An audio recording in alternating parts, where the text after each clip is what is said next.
সংযুক্ত আরব আমিরাত দুবাইয়ের গত ২৮ আগস্ট স্থানীয় প্লাজাইন হোটেলের হলরুমে ফেমাস রিয়েল এস্টেট কোম্পানির সাথে কাতার প্রবাসী ব্যবসায়ী ও কমিউনিটির সাথে মতবিনিময় সভা অনুষ্ঠিত হয়েছে।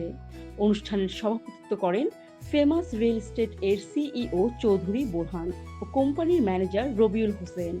অনুষ্ঠানে প্রধান অতিথি হিসেবে উপস্থিত ছিলেন কাতারের বিশিষ্ট ব্যবসায়ী আব্দুল মতিন পাটোয়ারি।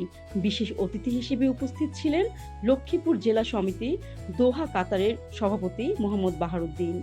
আকাশ মিডিয়া ভুবনের পরিচালক এম আকাশের সঞ্চালনায় অনুষ্ঠানে বক্তব্য রাখেন রিয়াজুল ইসলাম, গোলাম সরোয়ার কামরুল, আমিন ব্যাপারী, সাখাওয়াত হোসেন সাগর ও মাহমুদ চৌধুরী প্রমুখ। অনুষ্ঠানের আগত অতিথিরা তাদের শুভেচ্ছা বক্তব্য প্রদান করেন ও বিভিন্ন প্রশ্ন করেন।